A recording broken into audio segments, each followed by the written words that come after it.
বন্ধুরা, তোমরা সবাই কেমন আছো? আশা করি তোমরা সবাই ভালো আছো। এই ভিডিওতে অষ্টম শ্রেণী বাংলা বইয়ের ইবনে বতুতার ভ্রমণ নিয়ে আলোচনা করবো। যারা চ্যানেলটি সাবস্ক্রাইব করেন, চ্যানেলটি সাবস্ক্রাইব করে রাখো, তোমাদের অনেক উপকার আসবে। ইবনে বতুতার ভ্রমণ, মোহাম্মদ শহীদুল্লাহ। তোমরা এটা অবশ্যই রিডিং করবা, এবং রিডিং করলে তোমরা নিজেরা বুঝতে পারবে।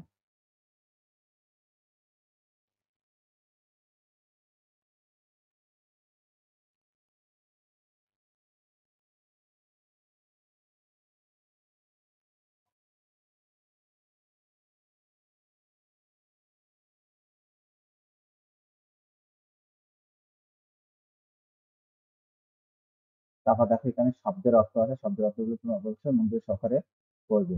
এই রচনায় ব্যবহৃত স্থান নাম সময় অবশ্যই তোমরা পড়বে। পড়ে কি বুঝলাম? ইবনে বতুতা ভ্রমণ রচনার ভিত্তিতে নিচে কয়েকটি প্রশ্ন দেওয়া আছে। তোমার একজন সহপাঠীর সাথে এগুলো নিয়ে আলোচনা করো এবং সংক্ষেপে উত্তর করো। এই রচনা ইবনে বতুতাকে কি ধরনের ব্যক্তি হিসেবে উপস্থাপন করা হয়েছে? আমি এখন এর উত্তরে চলে আসছি। ইবনে বতুতা ভ্রমণ রচনা ইবনে বতুতাকে একজন জ্ঞান পিপাসু, অনুসন্ধানশীল, সাহসী এবং ধৈর্যশীল ব্যক্তি হিসেবে উপস্থাপন করা হয়েছে। নিচে তার কিছু বৈশিষ্ট্য তুলে ধরা হলো। এক, জ্ঞান পিপাসু ও অনুসন্ধানী। ইবনে বতুতার বিভিন্ন দেশ ও সংস্কৃতি সম্পর্কে জানার অদম্য ইচ্ছা নিয়ে ভ্রমণ করেছেন। তিনি বিভিন্ন স্থানের ভৌগোলিক, সামাজিক, রাজনৈতিক এবং সাংস্কৃতিক বিষয় সম্পর্কে গভীরভাবে জানতে আগ্রহী ছিলেন। দুই, সাহসী ও ধৈর্যশীল। তার ভ্রমণকালে তিনি নানা ধরনের বিপদ ও প্রতিকূলতার সম্মুখীন হয়েছেন। তার সত্ত্বেও তিনি তার ভ্রমণ চালিয়ে গেছেন এবং কখনো হতাশ হননি। তার সাহস এবং ধৈর্য তাকে বিশ্ববিখ্যাত ভ্রমণ কাহিনী হিসেবে প্রতিষ্ঠিত করেছে। ৩, বিশ্বদর্শী মানবপ্রেমী। ইবনে বতুতা বিভিন্ন দেশের মানুষের সাথে ঘনিষ্ঠভাবে মিশেছেন এবং তাদের জীবনযাত্রার রীতিনীতি ও আচার-আচরণ সম্পর্কে গভীর জ্ঞান অর্জন করেছেন। তার রচনায় বিভিন্ন দেশের মানুষের প্রতি তার আন্তরিকতা ও মানবিক দৃষ্টিভঙ্গি ফুটে উঠেছে। এই বৈশিষ্ট্যগুলি ইবনে বতুতাকে এক অসাধারণ ভ্রমণ কাহিনী এবং লেখক হিসেবে চিত্রিত করেছেন, যিনি তার ভ্রমণ কাহিনীর মাধ্যমে বিশ্বের বিভিন্ন দেশের চিত্র আমাদের সামনে তুলে ধরেছেন। আশা করি তোমরা এটি বুঝতে পেরেছ। 6 নাম্বার, কিন্তু দেশে ফিরেও তিনি স্থির থাকতে পারেননি। কি কারণ ইবনে বতুতা স্থির থাকতে পারেননি বলে মনে করেন? আমি এখন এর উত্তরে চলে আসছি।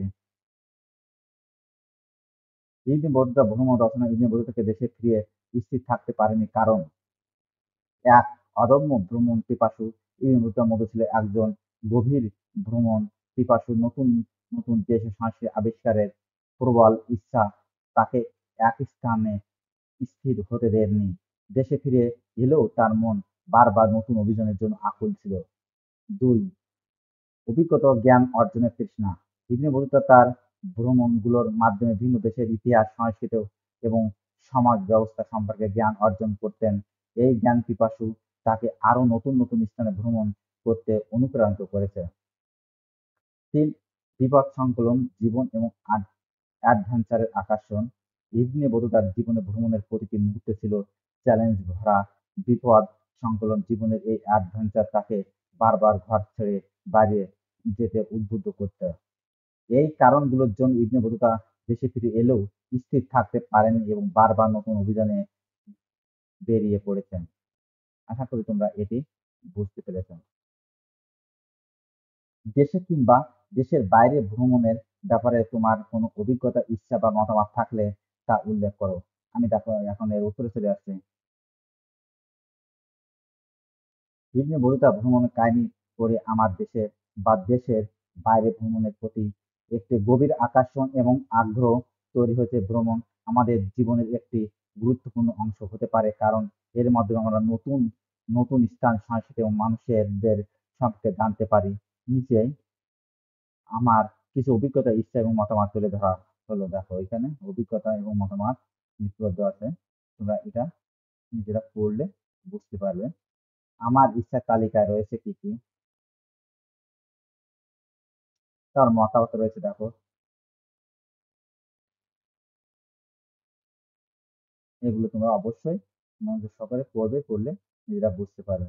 আশা করি তোমরা এটি বুঝতে পেরেছো। লিখে মতামত দেখো, লিখে মতামত তোমরা এটা নিজেরা চেষ্টা করলে লিখতে পারো। তাও দেখো এখানে কেন তথ্যমূলক লেখা, ইবনে বতুতার ভ্রমণ শিরোনামের রচনাটি কেন তথ্যমূলক লেখা বলা যায়। এখন আমি এর উত্তর চলে আসি।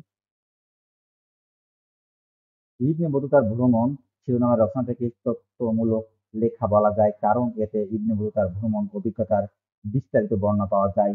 রচনাটিকে তার ভ্রমণকালে দেখা বিভিন্ন স্থানের ভৌগোলিক, সামাজিক, সাংস্কৃতিক, অর্থনৈতিক এবং রাজনৈতিক অবস্থা সম্পর্কে তথ্য প্রদান করা হয়েছে। ইবনে বতুতা ছিলেন একজন মরক্কো পর্যটক। তিনি 1400 শতাব্দীতে বিভিন্ন দেশ ভ্রমণ করেছেন এবং তার অভিজ্ঞতাগুলো লিপিবদ্ধ করেছেন। তথ্যমূলক লেখার সাধারণত কিছু নির্দিষ্ট বৈশিষ্ট্য থাকে, যেমন এক, বস্তুনিষ্ঠ তথ্য। রচনা থেকে ইবনে বতুতার ভ্রমণকালে দেখা অন্য ভিন্ন ঘটনার বাস্তব বস্তুনিষ্ঠ বর্ণনা রয়েছে। দুই, শিক্ষামূলক উদ্দেশ্য। এই রচনাটি পাঠকদের বিভিন্ন দেশের ইতিহাস, সংস্কৃতি ও জীবনযাত্রা সম্পর্কে জানতে সাহায্য করে। তিন, বিবরণধর্মী বর্ণনা। রচনাটি স্থানগুলোর বিবরণ, সেখানকার মানুষের আচার-আচরণ, রীতিনীতি এবং দৈনন্দিন জীবনযাত্রার বর্ণনা পাওয়া যায়। চার, তথ্য সমৃদ্ধি। এটি একটি তথ্যের ভান্ডার যা ঐতিহাসিক ও সাংস্কৃতিক গবেষণায় গুরুত্বপূর্ণ ভূমিকা পালন করে। এই সমস্ত বৈশিষ্ট্যের কারণে ইবনে বতুতা ভ্রমণ শিরোনামের রচনাটি একটি তথ্যমূলক লেখা হিসেবে বিবেচিত হয়। আশা করি তোমরা এটি বুঝতে পেরেছ। তাহলে আজ এই পর্যন্ত। Thank you everyone.